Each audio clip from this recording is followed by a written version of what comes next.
Si las puertas se te han cerrado, recuerda que siempre hay una puerta abierta para ti. Puerta Abierta, un programa con el doctor Guillermo Torres.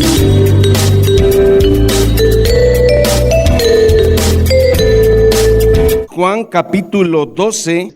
Estamos a 6 días de la crucifixión de nuestro Señor Jesucristo. Nuestro Señor Jesucristo llega a Betania, que es el lugar donde había resucitado a Lázaro. Betania se encontraba a 3 kilómetros de Jerusalén. Jesús llega a Betania probablemente 4 o 5 de la tarde y resulta que había una cena en honor al Señor. ¿Quiénes estaban ahí? Estaba Marta, Lázaro, el que habían resucitado de los muertos, que ya gedía. Marta, Lázaro, María. Marta cocinaba, María ungía. Fue un banquete público. Betania era muy pequeña. Se le entregó a Jesús casi todo el pueblo.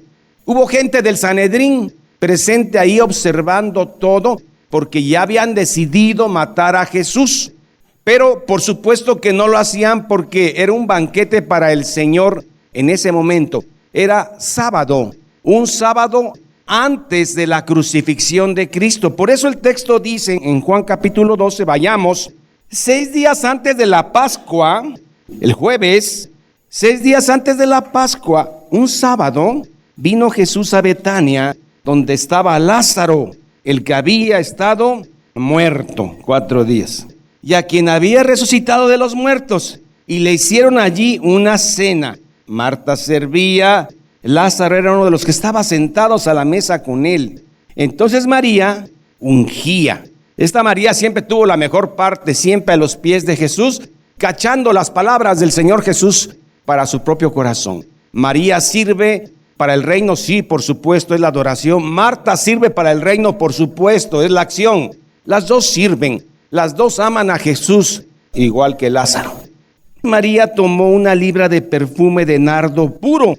Una libra son 12 onzas, 360 mililitros de nardo puro. Era traído de Egipto. No solo era caro por su fragancia, sino que era caro por el envase que traía de alabastro. Y era caro, 300 denarios. Y María guardó ese perfume para una ocasión especial. Entonces María tomó una libra de perfume de nardo puro, de mucho precio. El precio lo calcula el Evangelio de Marcos. Y ungió los pies de Jesús y los enjugó con sus cabellos, y la casa se llenó de nardo. Parece que Mateo dice que María ungió la cabeza de Jesús. Juan dice que los pies. No se contradice. En las cenas judías, que todavía no estaban influenciadas por los griegos, todos se sentaban como en sofás, en cojines, en U, los varones. Estaban sentados ahí. Entonces probablemente María por atrás llega, rompe este perfume de alabastro y lo derrama en la cabeza de Jesús y se va hasta los pies. Estaba prohibido, era un acto erótico que una mujer se soltara el pelo delante de un hombre, más delante de un rabí. Y entonces María, en un acto de amor y adoración, no le importan las reglas de ese momento, ella unge al Señor y entonces con sus cabellos que se suelta, empieza a enjugar, a secar los pies del maestro. Y Juan, en 2 versículos, va a retratar el alma de Judas. Se viene el retrato de quién es Judas. Simplemente Judas no ama al maestro, porque el pleito no es contra María, el pleito es contra Jesús, porque finalmente a Judas no le costó este perfume, pero él creía que Jesús no era digno de gastar tanto en él, porque Judas no amaba al Señor. María, Marta, Lázaro sí amaban al Señor, y los otros discípulos. Hay un problema aquí, que eso lo hace mucha gente mediática, muchos políticos, argumentan defender al pobre para robarse el dinero. He dicho muchas veces que este hombre creo tenía alma de político, Judas, traidor, porque dice, esto se debió haber dado a los pobres. Qué hombre tan lleno de bondad. Pero Juan aclara que no es que se preocupara por los pobres, sino que era ladrón. Argumentan defender al débil para quedarse con dinero. Son traidores. Y Judas dice, hubiéramos vendido esto, 300 denarios, el salario de un hombre en un año. Jesús dice, déjenla, no la molesten. Ella para esto ha guardado. Lo que María estaba haciendo no tenía ni idea. Estaba ungiendo el cuerpo del Señor Jesús para su sepultura. Al Rey del universo, al Rey que hizo todo, los astros, las estrellas, las galaxias. Déjenla, que ella guardó esto para mi día. Usted debe de leer los 4 evangelios al mismo tiempo. Marcos y Mateo comentan lo siguiente, se agregan detalles.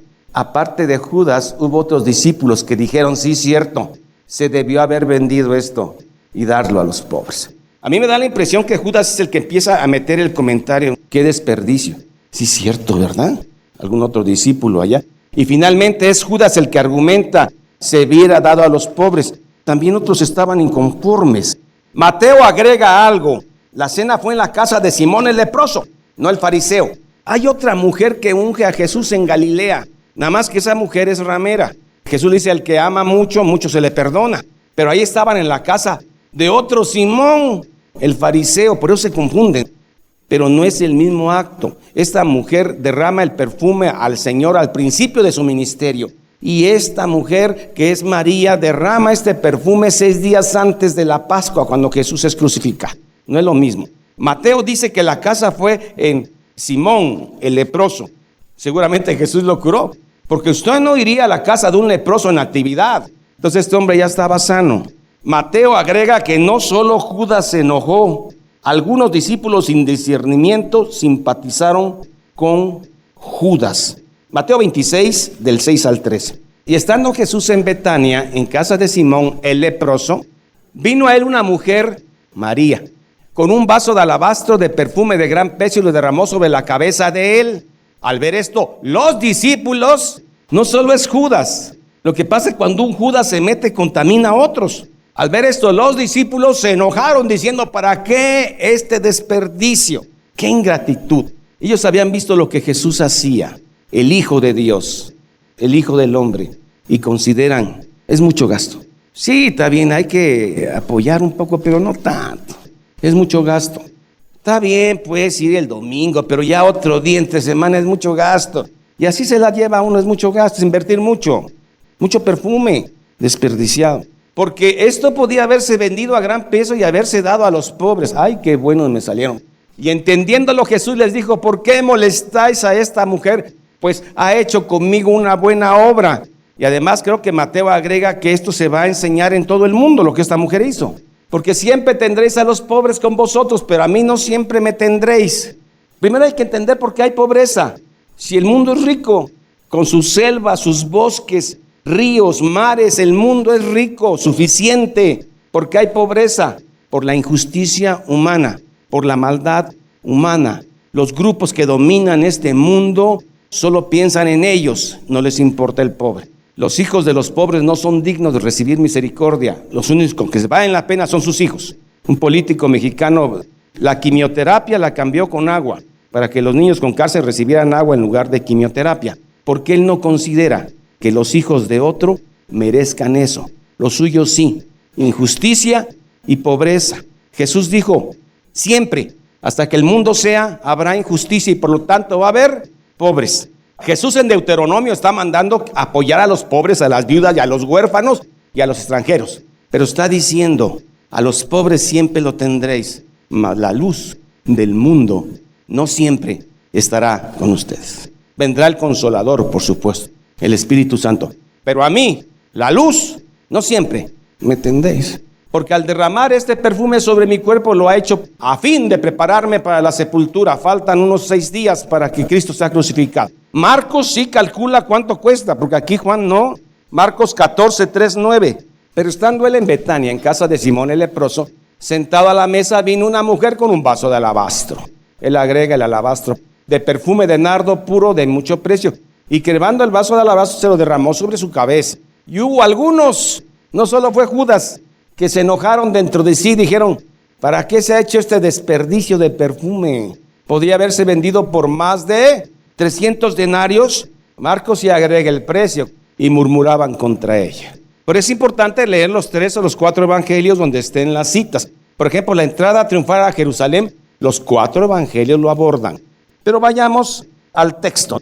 La habitación se llenó de un aroma de nardo Y dijo uno de sus discípulos: Judas Iscariote fue el de la voz cantante, pero no era él solo, hijo de Simón, el que la había de entregar.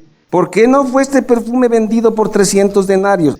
Pero dijo esto no porque se cuidara de los pobres, porque le interesaban los pobres, sino porque era ladrón y teniendo la bolsa, sustraía de lo que se echaba en ella. Judas hace lo que muchos políticos, como bandera pone a los pobres, pero no le interesan los pobres. Los pobres son un negocio para obtener lo que se quiere.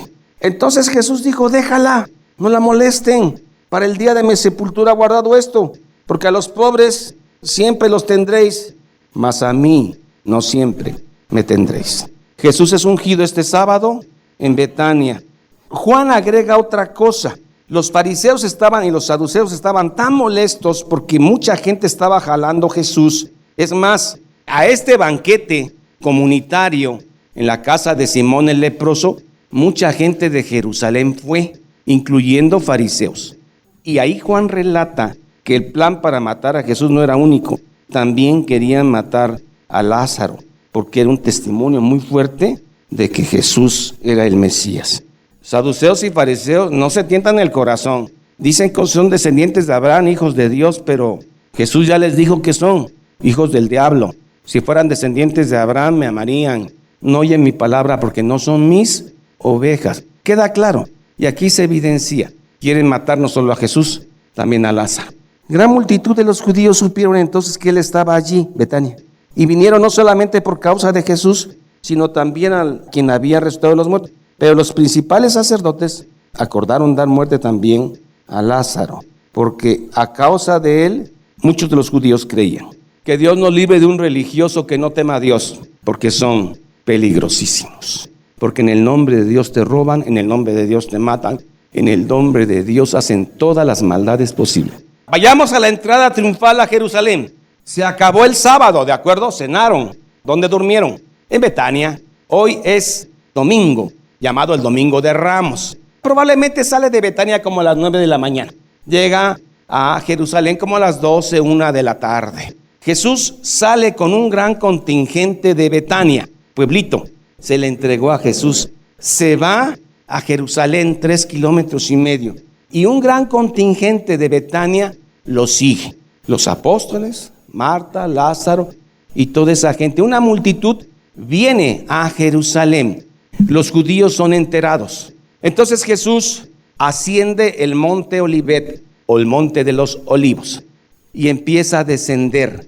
Antes de descender y entrar, Jesús, dice Juan, halló un pollino. Pero Marcos, Lucas y los otros evangelios agregan que él manda a 2 discípulos a Betfage a pedir este pollino. Y si lo estás desatando y te preguntan ¿para qué lo quieren? El Señor lo necesita y punto. Y así están desatando al pollino y el dueño dice: ¿yo dónde lleva mi burrito? El Señor lo necesita. Que se lo lleve. Eso agregan los otros evangelios. Ponen sus mantos sobre el burrito y Jesús se sube. Entonces Jesús empieza a descender el monte de los olivos para entrar por la llamada Puerta Dorada a Jerusalén, pero antes hace una pausa. Queda en silencio el Señor, observa Jerusalén y comienza a llorar.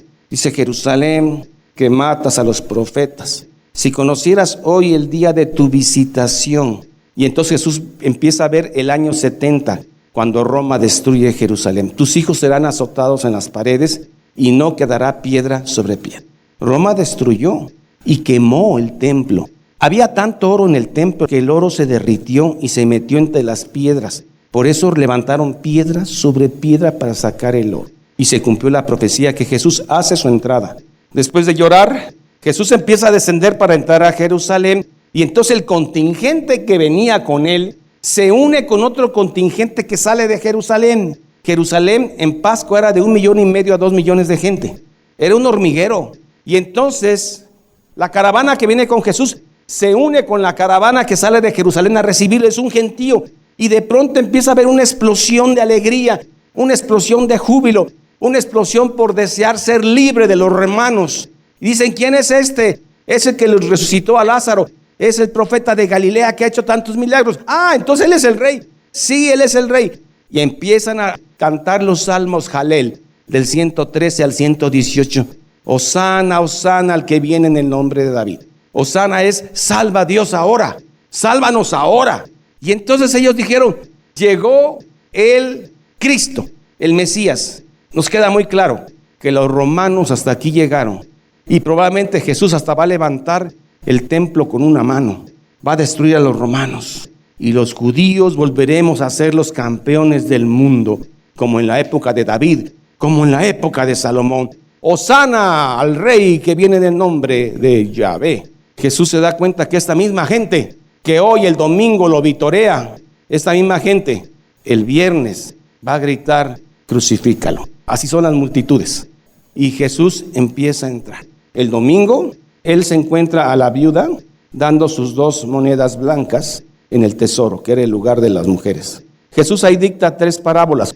Jesús limpió mínimo 2 veces el templo. Al inicio de su ministerio y al final, Jesús limpia el templo otra vez. Cueva de ladrones. Eso hizo el Domingo de Ramos. Si usted quiere ver más detalles, tiene que leer los 4 evangelios, porque hay partes donde Jesús está entrando.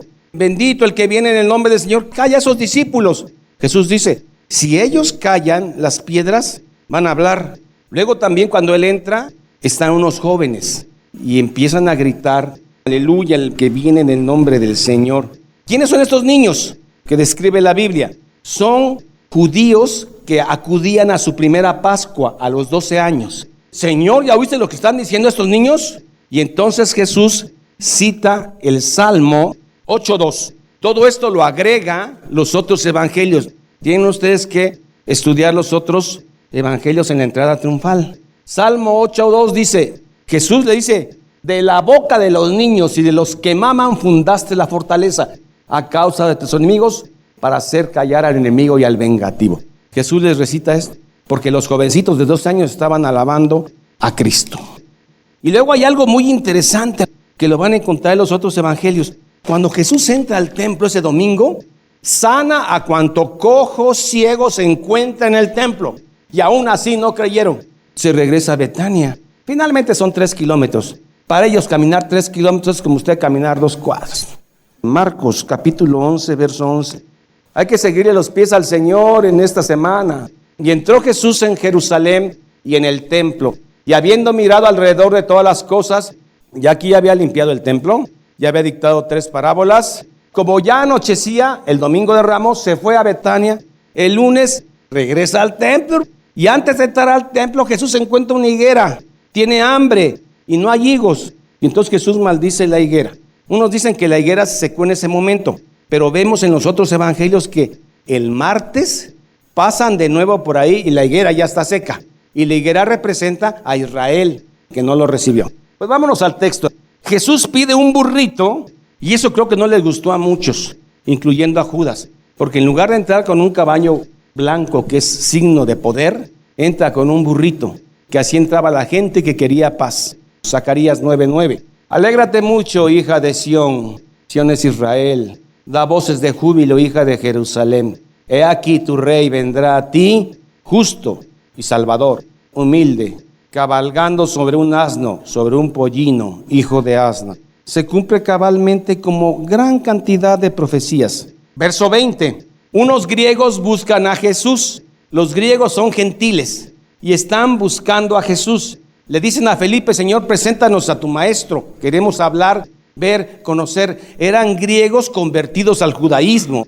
Y entonces Felipe le dice a su hermano Andrés, ¿a quién le hablan? Al maestro. Y entre los dos se lo llevan al Señor. Y el Señor deja inconclusa esa parte, así algo como que no termina el asunto. Y dice, es necesario que el Hijo del Hombre sea entregado. Los griegos están representando al mundo gentil que va a ser salvado a partir del sacrificio de Cristo. Jesús anuncia su muerte. Verso 27. Ahora mi alma está turbada. Tarazo. Emociones fuertes. Jesús lloró y se conmovió. Tarazo. Emociones intensas. La pregunta es, ¿por qué Jesús se le turba el alma? Jesús sabe que va a ser entregado y va a ser levantado en una cruz. Pero entendemos que Jesús está dispuesto a soportar el dolor físico. Hay algo que al parecer es más doloroso según los teólogos para Jesús. 1, que él que no conoció pecado, de pronto reciba todo el pecado del mundo, incluyendo el mío y el de usted, de los que van a ser salvos. es un dolor más allá de lo físico. Es un dolor espiritual, que aquel que no ha conocido pecado jamás, de pronto todo el pecado del mundo en la cruz esté en él. Es un dolor espiritual inexplicable. Mi alma está turbada. Otra cosa que los teólogos argumentan es de que ese temor de Jesús humano era que al caer en él todo el pecado del mundo en un solo momento, en un Getsemaní. Getsemaní es una piedra aplastando un olivo y sacándole el jugo. En ese momento el Padre, al ver todo el pecado en el Hijo, voltea su rostro. Y entonces Jesús dice: Padre, ¿por qué me has abandonado? Creemos que ese es el temor más grande de Jesús, no tanto el dolor físico. Por eso dice: mi alma está turbada. Y lo vamos a ver en el Getsemaní. Sudaba sangre. Extravasación se llama esa entidad clínica, cuando alguien está sometido a estrés máximo. Ahora está turbada mi alma. ¿Y qué diré? Padre, sálvame de esta hora, mas para eso he llegado a esta hora. Esto lo hace en el templo, el lunes o martes. Para eso nací en Belén, me crié en Nazaret, fui carpintero 30 años. Para eso he soportado esta bola de incrédulos. Para eso he soportado a saduceos y fariseos. Para eso he soportado a Judas el traidor 3 años. Para eso he soportado vivir en este mundo tan lleno de dolor. Para eso he venido. Padre, glorifica tu nombre en mí. Entonces vino una voz como trueno en Jerusalén: ya lo he glorificado y lo volveré a glorificar. Y la gente dijo: ¿qué fue ese trueno? Está temblando. ¿Fue un rayo que cayó? ¿Le habló un ángel o fue la voz de Dios? Jesús dijo: ha llegado la hora del juicio de este mundo y Satanás va a ser echado del mundo. Satanás tenía poder en la iglesia, cierto poder, porque el evangelio no era predicado a las naciones, solamente a los judíos, pero ahora Satanás va a ser echado y el evangelio va a ser llevado a todo tribu, lengua y nación. La hora del juicio de este mundo ha llegado. Y yo, si fuere levantado de la tierra, crucificado, santificado y glorificado y resucitado, a todos atraeré a mí mismo. Y decía esto dando a entender de qué muerte iba a morir. Jesús dijo que el Hijo del Hombre iba a morir. Y allí en el mismo templo le saltaron unos teólogos. Había gente bien informada de Daniel 7. Dijeron: si tú eres el Hijo del Hombre de Daniel 7, ¿cómo es que te vas a ser levantado? Daniel 7:13. Miraba yo en la visión de noche, y he aquí con las nubes del cielo venía uno como hijo de hombre, de ahí el término, que vino hasta el anciano de días, y le hicieron acercarse delante de él. Le fue dado dominio, gloria, naciones, lengua, le servirán. Su dominio es eterno, que nunca pasará, y su reino uno que no será destruido. ¿Cómo dices tú que vas a ser levantado? Pero Jesús está hablando del reino espiritual. Entonces Jesús les dijo: aún un poco está la luz entre vosotros. Andad entre tanto que tenéis luz, para que no os sorprendan las tinieblas. Porque el que anda en tinieblas no sabe a dónde va. Entre tanto que tenéis la luz, creed en la luz, para que seáis hijos de Dios. Última invitación en Jerusalén. Y a partir de ahí se les escondió. Se fue a Betania. Estas cosas habló Jesús y se ocultó de ellos. Pero a pesar de que había hecho tantas señales delante de ellos, no creían en él, para que se cumpliera la palabra profética de Isaías que dice: ¿quién ha creído en nuestro anuncio? ¿Y a quién se ha revelado el brazo del Señor? Por esto no podían creer, porque también Isaías dijo: cegó los ojos de ellos y endureció el corazón, para que no vean con los ojos ni entiendan con el corazón y se conviertan. Juan cita a 2 profetas que dice que es Jesús el que endureció los corazones de ellos para que viendo no crean. Aquí están las 2 verdades paralelas. ¿Por qué invita si sabe que no van a responder? Jesús hace la invitación y sabe que van a responder los que no tienen endurecido el corazón. ¿Y quiénes son los que no tienen endurecido el corazón? Los que Dios les dio un corazón de carne. ¿Quién es el que endurece a los hombres? Dios. ¿Es soberano? ¿Elige al que quiere? Con todo eso, aún de los gobernantes muchos creyeron en él, pero una fe inmadura todavía. Pero a causa de los fariseos no lo confesaban para no ser expulsados de la sinagoga, porque amaba más la gloria de los hombres que de Dios. Algunas autoridades judías habían creído. De estos que creyeron, en realidad su fe es inmadura. Les preocupa más lo que digan los hombres. que los expulsen de la sinagoga. Nicodemo, José de Arimatea, pero la fe va madurando, la fe va creciendo en el verdadero creyente. Y cuando Jesús es crucificado, ellos dos, Arimatea, un hombre piadoso, y Nicodemo, bajan su cuerpo de la cruz. Así nos pasa a veces a nosotros, ¿no? En nuestra fe inmadura. ¿Qué van a decir mis amigos? ¿Qué van a decir mi familia? Ya no me van a invitar a fiestas. Tenían temor de los hombres. Jesús clamó y dijo: el que cree en mí no cree en mí, sino cree en el Padre que me envió. Yo, la luz, he venido al mundo para que todo aquel que cree en mí no tenga tinieblas. El que oye mis palabras y no las guarda, yo no le juzgo, porque no he venido a juzgar al mundo, sino a salvar al mundo. El que me rechaza y no recibe mis palabras, tiene que le juzgue. La palabra que he hablado, ella le juzgará en el día postero. Un día, las palabras que usted oyó del Evangelio y usted no creyó, van a levantarse contra usted. Al que oye mis palabras y no las guarda, yo no le juzgo, pero va a ser juzgado. El que guarda mi palabra es el que cree en mi palabra. Nosotros hemos creído, tenemos fe, ayuda a nuestra incredulidad, ayuda a nuestra falta de fe. Tengo fe, pero ayúdame. Hemos creído que tú eres el Cristo. Y como consecuencia, un hombre que ha creído en la palabra de Cristo debe de hacer buenas obras. Porque no podemos cantar como un santo y estornudar como un diablo. No puede haber una contradicción en nosotros, pero lleva tiempo también. Nicodemo y Arimatea tenían temor de los hombres. Después no. Tanto que Nicodemo queda pobre al final de su vida. Perdió todos los privilegios de fariseo que tenía, pero siguió la luz. El que guarda mi palabra, el que la cree y además obra. Porque yo no he hablado por mi propia cuenta. El Padre que me envió, Él me dio mandamiento de lo que he de decir y de lo que he de hablar. Y sé que su mandamiento es vida eterna. Así pues, lo que yo hablo, lo hablo como el Padre me lo ha dicho. Jesús no es el Padre ni el Espíritu Santo. Son tres personas consustanciales, coeternas, de la misma sustancia. Damos gracias al Señor por su obra, su vida, su redención. Gracias, Señor, por tu nacimiento, crecimiento, crucifixión. Gracias por la paciencia que has tenido con este mundo que no te conoce. Gracias por todos aquellos que se nos ha cambiado el corazón de piedra por carne, la fe. Gracias, Señor, porque en esa cruz derramaste tu sangre.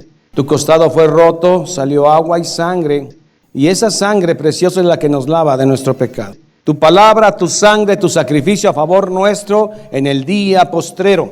Gracias, Señor, porque en ese día los que no son grandes serán grandes, y en ese día los grandes de esta tierra no serán nada.